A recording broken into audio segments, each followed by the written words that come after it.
Bonjour à tous, je suis super contente de vous retrouver de nouveau sur ma chaîne pour une nouvelle vidéo. Aujourd'hui, on va vider ma poubelle. Donc, j'ai rempli ma boîte de tous les produits que j'avais terminés, de ceux qui ont expiré. J'ai fait un petit tri dans ma salle de bain. Il y a quand même un produit de maquillage à l'intérieur, je crois, ou deux. Bref, j'espère que vider ma poubelle avec moi va vous plaire. On commence tout de suite sans attendre. Voilà, il va y avoir des menus revus. Je vais vous dire tout ce que je pense de tout ça. Et c'est parti. Il y a pas mal de produits cheveux. Donc, je vous préviens tout de suite. Il y a le scrub lavant purifiant de Coco and Eve. J'adore ce produit. Je vous en ai déjà parlé plusieurs fois. Et j'ai fait une commande tout à l'heure et j'ai oublié de le racheter. Ça sera pour la prochaine fois. Donc, c'est un pré-shampoing exfoliant. C'est comme si vous vous exfoliez le visage finalement, mais vous vous exfoliez le cuir chevelu. Ça peut arriver parfois que j'ai un petit peu de pellicule, c'est pas souvent mais ça peut arriver. Ça peut aider aussi quand j'ai le cuir chevelu des fois un peu plus gras. Ça peut aider si vous utilisez beaucoup de... J'ai 1 milliard de coccinelle dans ma chambre. Donc ça peut aider aussi si vous avez donc le cuir chevelu gras, si vous utilisez énormément de produits pour vous coiffer, de lac, etc. C'est un produit que j'aime bien. Il y a le côté frais dedans, il y a de la menthe poivrée, il me semble. Il y a aussi le fruit de la passion, de l'huile de noix de coco, de la caféine, du BHA, du AHA, un petit peu de poudre de coco pour exfolier, de la cendre volcanique aussi. Et donc ça s'utilise sur cheveux humides avant le shampoing. Vous massez, vous en mettez un peu sur bien à la racine et vous massez comme ça en fait pour exfolier votre cuir chevelu. J'aime beaucoup, c'est purifiant et franchement quand j'ai le cuir chevelu un peu plus gras, c'est là où je vais l'utiliser. Ça fait frais. Tout simplement. En tout cas j'aime beaucoup la texture, l'utilisation, il n'en faut pas beaucoup à la fois. C'est un tube qui m'a duré assez longtemps, il y a 150 millilitres à l'intérieur. Je m'exfolie pas le cuir chevelu hyper régulièrement, j'ai pas en soi le cuir chevelu hyper gras, juste de temps en temps j'aime bien. Et c'est 100% vegan aussi pour ceux que ça intéresse. Les Chroma Absolu shampoing et après shampoing. Je suis passée à un produit un peu moins cher et alors ce sont de bons produits mais clairement c'était pas aussi efficace que ça. On a beau dire quand même, et quand on passe à des produits un peu plus professionnels, ça garde et ça préserve quand même beaucoup mieux votre couleur de cheveux. L'Oréal professionnel n'arrive pas à la cheville de ça. Pour moi L'Oréal professionnel du coup sur leur gamme pour protéger les cheveux colorés, on est encore pire même que des produits que vous allez acheter en hiver. Donc ça faisait une couleur un peu dégueu. La base, c'est un excellent shampoing. C'est un excellent après shampoing. Si vous avez les cheveux très fins, jusqu'à moyen, je dirais, c'est pas sur lavant, je sais pas comment dire. C'est pas non plus... c'est juste ce qu'il faut, ça lave et ça préserve et la couleur est très jolie. Ça préserve bien la couleur. Si très honnêtement, je crois que c'est le meilleur duo au niveau préserver ma couleur que j'ai testé. Ensuite, j'ai terminé. Oh, il y a eu des gouttes dessus, j'ai dû mettre mon produit un peu mouillé. Le shampoing sec de chez Baptiste, l'original donc. J'aime pas trop la version cerise et tout enfin, j'aime pas. Je reste sur l'original, c'est en plus pour moi le plus efficace, les versions parfumées le sont un petit peu moins. Et depuis que j'ai compris comment fonctionne un shampoing sec, je dois dire, il faut que je m'en rachète un d'ailleurs, que c'est très efficace. Alors il faut quand même mettre la dose, faut bien le dire, mais pour faire tresse, queue de cheval et rallonger, parce qu'on n'a pas forcément le temps de se shampouiner les cheveux, rallonger d'un jour, nickel, ça fonctionne très bien. Moi ce que je fais c'est que je me les coiffe sur les longueurs, je mets plein de shampoing sec, j'attends, je masse et tout et je passe un léger coup de brosse, je me fais mes tresses et tout. Enfin, ça marche très bien. La crème hydratante et métamorphosante Confidence in a Cream de It Cosmetics, c'est une très bonne crème. Si vous avez la peau, même moi avec ma peau mixte, à vrai dire, je l'ai utilisée. J'ai terminé le pot récemment, non-stop tous les jours. Je l'ai utilisé août, septembre, octobre. Là, j'ai terminé hier. J'ai raclé le pot. La consistance est est agréable. Alors l'odeur est un peu forte, mais pas désagréable. C'est pas entêtant non plus et ça va pas vous faire mal à la tête. Après, sauf si vous êtes très hypersensible au parfum. Mais il y a des produits qui sentent bien plus fort que ça. Ça sent les herbes en fait. C'est un plein de céramide à l'intérieur. C'est très hydratant. Après, je vous en ai déjà parlé plein de fois, mais vraiment très agréable.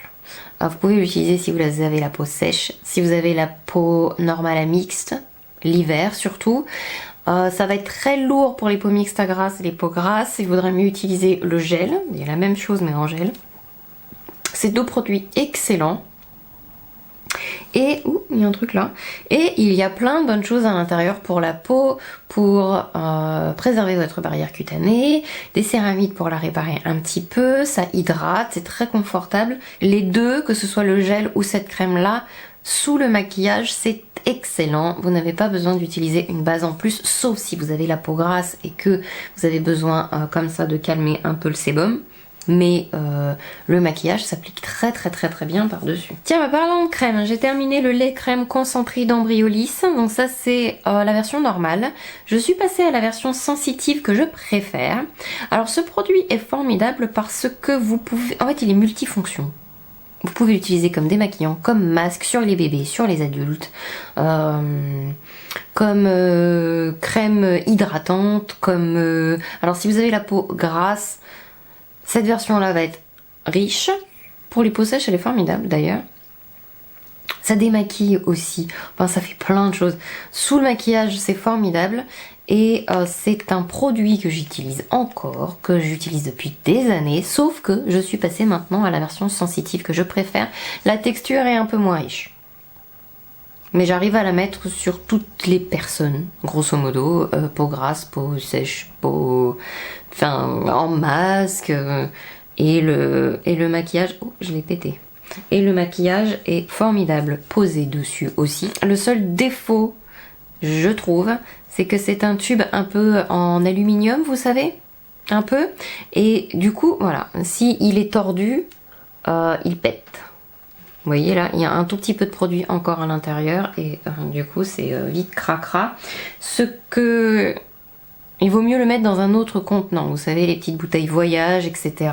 Il vaut mieux changer le contenant parce qu'à force d'être transporté, vous risquez de vous retrouver avec plein de crème dans votre trousse. C'est pas terrible. Après, si c'est juste pour rester dans votre placard, c'est vraiment une crème à tout faire qui hydrate et qui est très bien. Voilà. Si vous connaissez pas, qu'est-ce que vous attendez ? Qu'est-ce que j'ai fini? Alors, j'ai fini le lait nettoyant acide hyaluronique 0,5% et extrait de camomille de Typologie. Donc, c'est un gel nettoyant, tout simplement. C'est marqué lait nettoyant, mais c'est un gel. C'était un flacon de 200 ml. Le seul bémol de ce produit, je dirais, c'est le packaging. Parce que arrivé à la fin, c'est très difficile de sortir le lait. Il a quand même une consistance qui est un tout petit peu plus épaisse qu'un gel, mais au niveau de l'utilisation et tout, c'est comme un gel. Ce que j'aime bien, c'est que je pense qu'il est parfait pour tous les types de peau. Il est hydratant, mais il n'est pas desséchant. Ça fait pas squeak après quand vous passez les mains sur le visage. La peau est confortable, même si vous mettez un peu de temps à vous passer de la crème ou de la lotion après. Parce que, soyons honnêtes, il peut arriver mille et une choses, surtout quand on a des enfants. Un bon gel nettoyant, très franchement. C'est une de mes meilleures surprises de la marque Typologie. Après, je vous l'ai déjà dit dans une vidéo, je vous la mettrai en barre d'infos. J'ai testé plein de produits de la marque. Je trouve ça cher en fait. Mais c'est tout. Il y a un autre nettoyant que j'ai terminé, c'est le nettoyant en profondeur de Fenty Skin. Je crois qu'il en reste un peu pour vous montrer. Donc c'était dans un coffret. Il y avait ça, la crème, la lotion. J'ai terminé tout sauf la lotion. J'aurais peut-être dû vous la montrer parce que je sais pas si j'ai l'utilisé. Mais sinon elle ira dans la prochaine vidéo poubelle, c'est pas grave. Donc le... Est-ce qu'il m'en reste? Voilà, c'est dur à sortir. Donc c'est un gel. Il est un peu rose. Et ma foi, il était assez agréable à utiliser. Et qui n'était pas avec un résidu sur la peau désagréable et qui n'était pas non plus trop décapant. Donc c'est tout ce que je demande d'un nettoyant. Après, ça va pas être mon nettoyant favori. Je saurais pas vous expliquer si c'est l'odeur ou juste la façon de masser le visage ou enfin après c'est une sensorialité comme ça qui est des fois un peu inexplicable, mais si c'est l'odeur. Là j'en ai sorti un peu, du coup je le sens. J'ai du mal avec l'odeur. Ça sent bon hein, mais ça sent très fort déjà. C'est une question de goût personnel hein, mais l'odeur est un peu la gamme Fenty Skin a une odeur un peu particulière quand même. À rincer et à masser sur le visage, je préfère d'autres nettoyants. Mais bon, là aussi, c'est vraiment très personnel ce que je vous dis là. C'est mon impression à moi. Vous allez peut-être l'adorer, vous l'adorez peut-être. Ça reste un bon nettoyant en soi, mais bon, mon favori. J'ai terminé le Hydra Visor, l'hydratant invisible SPF 30 de Fenty. C'était aussi un petit format, enfin un format quand même plutôt balèze. Il y a 30 ml, c'est pour certains une crème en version normale. Donc c'est une crème rose. J'avais l'impression que cette crème me donnait un peu des boutons. Le SPF 30, c'est pas ce que je préfère dans mes crèmes hydratantes. Vous le savez maintenant, je préfère une protection solaire à part que d'en mettre dans mes crèmes et dans mes fonds de teint. Parce que je vais souvent utiliser ma crème de jour comme crème de nuit. Donc à quoi ça sert d'avoir une protection solaire dans ma crème de nuit? Absolument à rien. Ensuite, en base de maquillage, comme revendiqué par la marque, sans plus, ça fait une sensation sur le visage très poudré. Donc après, c'est vraiment personnel encore. C'est pas non plus ce que je préfère, et en plus, je soupçonne le produit de m'avoir donné des boutons, donc il doit en rester un peu dedans quand même. Et bof. Ça c'était pas mal, faudrait que je regarde. Et je voulais vous le montrer parce que, alors déjà la marque je ne la connais pas beaucoup, c'est Sunday Riley. Et ça c'est le CEO, le sérum avec 15% de vitamine C à l'intérieur. Niveau texture, odeur et tout, c'est vraiment bien. Est-ce qu'il en reste un tout petit peu pour que je vous montre? Une goutte. Pouf. Ça fait un peu sérum, gel. C'est pas un sérum hyper liquide, c'est plus vraiment un gel. Ça s'absorbe très vite sur la peau. Et vraiment... Alors ça fait bizarre avec la crème en dessous. J'aime pas trop la sensation de la crème Fenty. Il va falloir que je regarde ça. Je cherche un nouveau sérum vitamine C. Il faudrait que je m'y remette. J'aime bien de temps en temps faire des cures comme ça de sérum de choses et d'autres. Alors il y a deux solaires. Un solaire que j'ai plutôt aimé. C'est le Queen Screen Lightweight Sunscreen de Ultraviolette. Alors le packaging de ce format voyage est pourri à chier. Mais, il y en a un peu. La crème, ou plutôt le liquide solaire qu'il y a à l'intérieur, le sérum solaire, j'ai presque envie de vous dire, est franchement bien. C'est, si vous avez la peau grasse, léger sur le visage. C'est pas collant, ça fait pas hyper gras. Ça ne se sent pas, ce que j'aime bien. Enfin, ça a tout ce que j'aime dans un solaire. Vous savez, un peu... j'ai un poil ou quelque chose. Oh, la saison des pulls. Je n'aime pas sentir mon solaire sur le visage. J'aime pas qu'il fasse gras. J'aime pas sentir qu'il est épais. Je suis plus... À part si je fais du sport, je suis quand même plutôt solaire de jour à la coréenne. Et c'est exactement ça. C'est-à-dire que... Coucou ?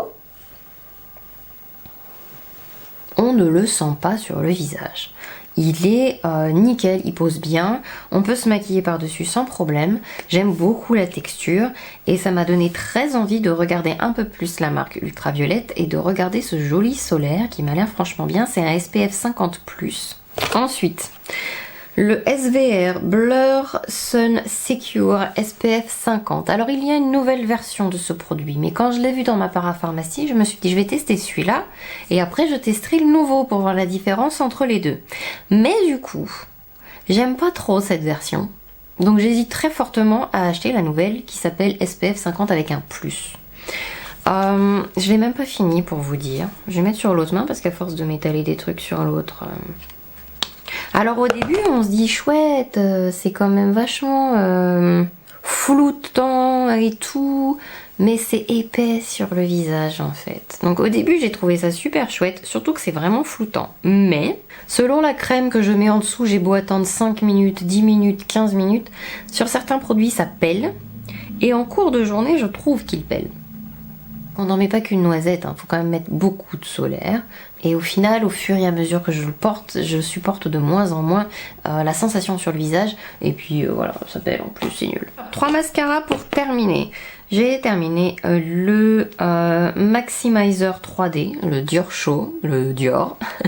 C'est une base blanche à mettre sous votre mascara pour amplifier le volume de votre mascara. C'est pas mal du tout. Alors c'est sérum en même temps, donc ça a triple action. Au niveau sérum, etc., soin pour les cils, j'ai pas trouvé que ça faisait grand chose. Au niveau volume, c'est vrai que ça en donne un peu plus, mais moi j'ai tellement peu de cils de toute façon que j'ai envie de vous dire autant mettre des faux cils, ça ira plus vite. Mais c'est pas mal. Si vous avez les cils très longs et qu'il vous manque juste un petit peu de volume, pensez à la base blanche. Ça fait pas... hyper épais sur les cils à cause des fibres qu'il y a dedans, et ça donne un peu plus de volume, donc c'est sympa. Mais voilà, j'en ai partout sur les mains à force de faire des... J'ai terminé le mascara Lash Idol Waterproof de Lancôme. C'est un très bon mascara, j'ai beaucoup aimé. La brosse est sympa. Et puis il est waterproof, donc il tient la courbe. Il fait de beaux cils. J'adore les mascaras Lancôme en général, et celui-ci est vraiment très bien sur mes petits cils tout pourris. Un autre mascara qui est terminé, mais que moi personnellement j'ai pas aimé. Je sais qu'il y en a qui sont fans, mais moi bof. C'est le Black Stack de MAC. Bof. En plus la brosse, c'est pas ce que je préfère, elle est un peu dure. J'ai pas trouvé, je trouve que ça faisait quand même pas mal de paquets et c'était pas très convaincant sur mes cils, que très bof. Voilà, j'ai vidé ma boîte. J'espère que cette vidéo vous a plu. Je vous fais plein de gros bisous. J'espère vous revoir très bientôt. Prenez soin de vous en attendant et à la prochaine. Bye bye.